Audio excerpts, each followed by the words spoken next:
Ceci, c'est une vidéo dans la série pour montrer comment utiliser Polyboard, le logiciel de conception et de fabrication de meubles. Polyboard, c'est un logiciel qui a beaucoup de possibilités. Donc, pour avoir les différentes possibilités, il est relativement complexe, relativement complet. Il y a beaucoup de commandes, beaucoup de différentes façons et choses qu'on peut faire avec Polyboard. Dans la dernière vidéo, j'ai donné un survol rapide de quelques possibilités. Maintenant, ce que je vais faire, je vais diviser mes vidéos par thème et on va aborder un ensemble de thèmes dans ces vidéos, les uns après les autres. On va aborder comment modéliser le volume extérieur d'un meuble, ce que je vais faire dans cette vidéo maintenant. Après, on va regarder comment modéliser l'intérieur d'un meuble, ajouter des étagères, des tiroirs, etc. Et après, on va regarder comment modéliser chaque panneau. Chaque panneau peut être modélisé, on peut modifier la forme, faire des découpes, pour modifier même la composition du panneau, ajouter aussi des cadres et faire un assemblage à cadre pour faire des portes devant le tiroir. Après, on va regarder comment utiliser les bibliothèques de matériaux, comment utiliser et définir les assemblages et mettre tout ça dans une méthode de fabrication, dans une bibliothèque de méthode. Et finalement, ce qu'on va essayer de faire à la fin, c'est de regarder comment est-ce que Polyboard fait ses sorties, ses plans, ses fichiers DXF, ses fichiers pour post-processeur, et comment est-ce qu'on peut bien les utiliser pour fabriquer notre meuble.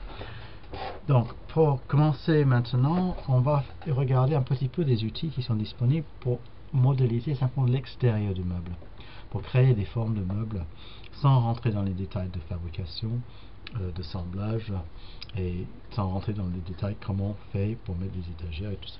Regardons juste l'extérieur. Polyboard a tout un ensemble d'outils très puissants pour modéliser un extérieur. Bon, nous voici dans Polyboard. On va commencer avec un meuble à caisson tout simple. On a plusieurs possibilités de formes, mais on va regarder ça dans une prochaine vidéo. Pour cette vidéo, partons simplement d'un caisson tout simple. Donc, comme on a vu dans la dernière vidéo, le caisson qui arrive sur l'écran peut être modifié facilement sur ses dimensions extérieures. On peut par exemple dire qu'il fait 1,80 m de haut et après on dit qu'il fait 1,60 m de large. Il est modifié en dynamique à fur et à mesure que on modifie les dimensions, l'affichage se met à jour. Si on regarde en 3D, on a notre meuble ici, un meuble à caisson tout simple. Sur ce meuble à caisson, on peut regarder le menu de droite, le menu des propriétés, enfin c'est la liste des propriétés, et on voit qu'on a plusieurs informations. On a les informations de dimensionnement extérieur, on a le prix bien sûr qui est calculé en dynamique, et on a de quoi est composé ce caisson. Et on a la possibilité d'éliminer des parties. Par exemple, si on ne souhaite plus avoir la toiture, on va simplement mettre pas de toiture, et le meuble on va éliminer la toiture. Si on va éliminer aussi par exemple le joue gauche, c'est le côté gauche du meuble, on peut éliminer aussi le côté gauche en utilisant ce menu. Ça n'empêche pas que le meuble reste un volume qu'on peut modéliser.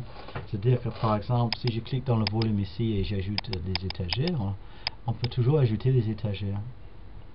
Si on met maintenant dans ce volume-là un montant, il met toujours un montant. Et voilà, on peut réaménager, mais on peut éliminer les différents éléments. Ceci permet une certaine souplesse pour faire des meubles à devantures de formes différentes. Si je clique maintenant sur le annuler, on peut revenir à l'état original du meuble. Donc reprenons simplement les possibilités de modélisation du volume de base qui vont par rapport à des différents éléments. Si par exemple je souhaite incliner un côté, on a vu comme dans la dernière vidéo, il suffit de mettre ici de sélectionner le côté et mettre dans les propriétés du côté un angle. Ça peut être une pente de toiture ou quelque chose comme ça. On peut faire ça pour tous les deux côtés, ce n'est pas un problème. Et on peut aussi faire ça pour le toiture, parce qu'ils appellent le toit, c'est le haut du meuble. Le toit lui-même, il peut être incliné dans les deux sens. On peut l'incliner dans le sens de la longueur, c'est-à-dire que je peux mettre par exemple 200 mm ici, descendre 200 mm ici. Et je peux aussi l'incliner dans l'autre sens. Dans la vue de gauche, on va le modifier ici. Si je vais 200 mm dans l'autre sens, maintenant c'est un plan incliné à deux sens. Si je regarde ici.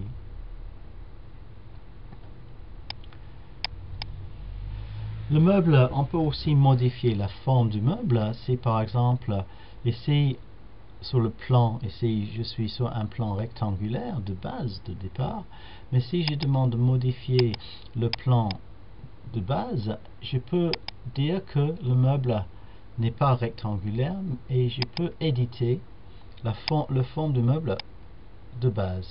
Par exemple, je fais un meuble un peu en losange comme ceci. Maintenant, j'ai édité la forme de base.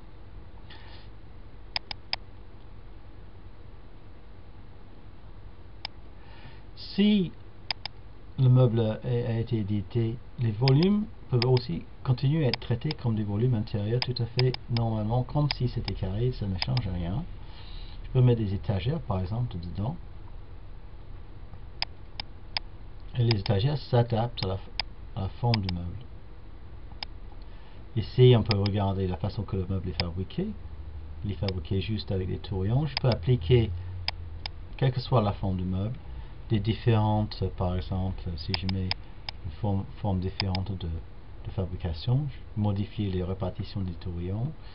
Je peux mettre, par exemple, une porte, mettons une porte ici, et si je vais en 3D,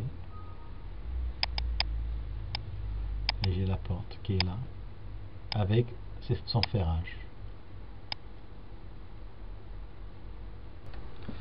Revenons maintenant à au meuble de base et voir ce qu'on peut faire encore pour modifier la forme. Je vais annuler ici et on va revenir sur le meuble de base. Polyboard a aussi une commande très puissante qui est la commande de décaissement. Un décaissé, ce serait par exemple enlever un coin du meuble pour qu'il fait le tour d'un poteau ou d'une colonne sanitaire qui descend derrière le meuble. Cette commande, la commande modifier décaissement, permet de faire une espèce de feuillure qui suit le long du meuble, mais c'est un assemblage de planches en fait. Si je prends par défaut le décaissement qui est proposé ici, on voit que tout de suite Polyboard fait le décaisser dessous, un petit peu comme un recul de plainte dans le meuble en 3D. On voit bien avec les bords en chêne foncé sur le mur laminé. On voit bien ce que fait pour les portes. Donc moi je ne ferai pas une plainte comme ceci. Si j'avais une plainte à faire sur un meuble comme ça, je ferais descendre la plainte ici jusqu'au sol et le côté aussi. Ceci est tout à fait possible avec Polyboard, hein. Il suffit de changer, on va changer notre angle de vue un petit peu et puis on va aller modifier ce petit détail là. Juste pour celui-ci, on va prendre par exemple ici on va essayer de prendre déjà le côté. On va le côté sur le socle, on va le mettre en prioritaire, il descend jusqu'au sol. Et après, on va prendre la plainte et avec le socle, on va aussi le descendre prioritaire jusqu'au sol. Maintenant en 3D, on voit bien, on a très facilement modifié ces détails et la plainte maintenant descend au sol et le côté aussi. Donc ce type de décaissé, ce qu'ils appellent un décaissé ici dans Polyboard, c'est en fait un creux sur le côté. On peut l'appliquer ce creux aussi sur sur tous les côtés du meuble. Par exemple, si on a besoin d'un creux ici pour une colonne qui descend dans le bâtiment, sur le côté gauche en arrière, on peut simplement dire que je choisis le fond. Donc je veux un creux entre le fond et le côté gauche. Après, je donne ici tout simplement les dimensions. Par exemple, je veux que ce soit 200 mm du fond et on va dire par exemple ici 400 mm du côté gauche. Voilà, Polyboard a construit ce côté-là. Si je regarde ici maintenant, avec mon dessin, voilà ce que Polyboard a construit. Décaissé comme ça, tout simplement. Ceci, le meuble, on va remettre ça en vue isométrique normale.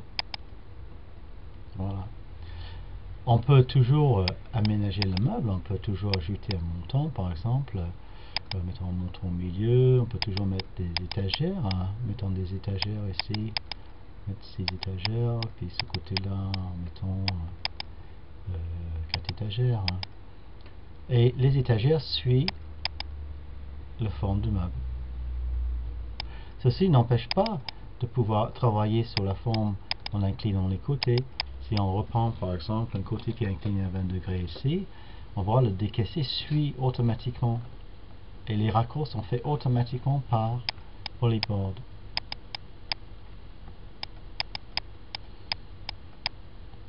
On va peut-être aussi faire, on peut aussi faire une inclinaison sur ce côté-là, comme on a fait tout à l'heure. On va mettre des degrés. Les étagères sont mises à jour. Regardez les étagères comme ils sont mis à jour ici. Donc pour un meuble qui est adossé par exemple à une charpente, ceci peut être très très utile si vous avez un morceau d'arbre électrique qui monte ici. Ceci n'empêche pas de pouvoir complexifier le meuble à volonté. Par exemple la toiture, on peut dire que c'est la toiture, on peut le modifier, on peut dire qu'il y a un multipente. Imagine que ce meuble là soit incrusté sur un faîtage. Et ici, le faîtage, il arrive à cette hauteur-là. La toiture est faite ici. Et le meuble s'incruste dans le faîtage. Et tous les étagères et tous les morceaux décaissés sont mis à jour. On peut ajouter une porte. Imaginons qu'on ajoute une porte ici, ce côté-là. On va ajouter une porte.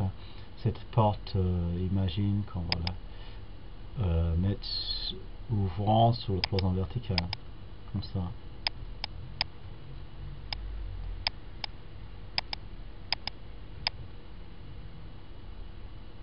Donc ce qui est intéressant ici, c'est qu'à fur et à mesure que je modifie mon meuble, les documents de fabrication sont mis à jour. Si je regarde le meuble ici et je regarde les documents de fabrication, on va regarder par exemple quels sont mes documents de fabrication. J'ai dans mon dossier de fabrication la vue isométrique et j'ai la liste des bits, regardez, la liste de toutes les pièces et un dessin de fabrication pièce par pièce avec les percements selon la méthode de fabrication qu'on a choisi. On a toutes les formes.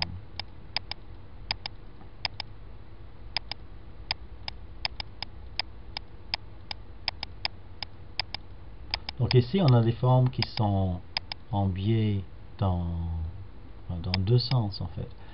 Mais on peut aussi appliquer à ce modèle-là. On peut aussi modifier la forme qu'on a fait tout à l'heure en donnant une forme libre. Si je donne une forme libre, comme on a fait tout à l'heure, imagine que j'ai agrandi un côté, j'ai réduit de l'autre. Maintenant la forme devient très très complexe.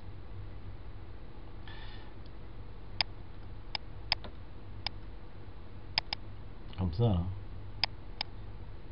On peut même mettre, imaginons qu'on met sur cette porte là, on l'élimine et puis donc imagine que ce volume là, on souhaite le vider, on va vider la zone et on va mettre dedans plutôt un montant au milieu. On a défini ce montant parallèle à la façade. l'angle droit par rapport à la façade. Et sur ce volume là, on va mettre des étagères, mettons 3 étagères. Sur ce volume là, on va laisser tel que.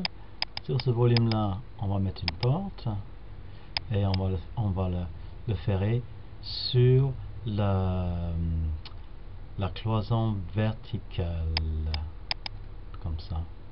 Donc maintenant nous avons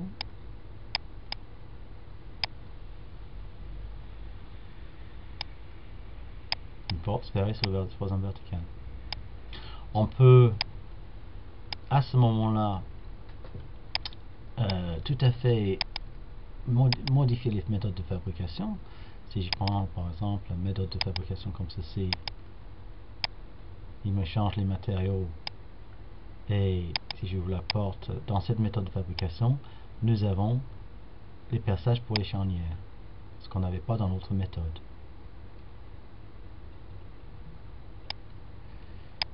Ce qui est intéressant ici, c'est que quand je regarde maintenant mon dossier de fabrication, quand on regarde, on a la vision en isométrique, dans le dossier de fabrication.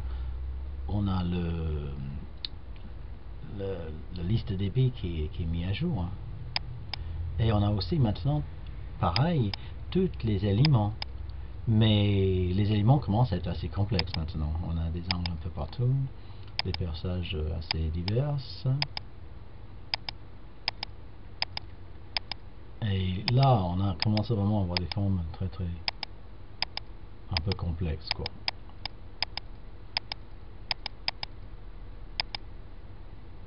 Donc, ça c'est une façon de modéliser les extérieurs. Je pense que ça c'est un gain de temps très important pour concevoir et fabriquer ce meuble là, quand on commence à être un peu complexe, des formes un peu complexes ici. Donc j'espère que ça vous a été intéressant, cette petite vidéo, et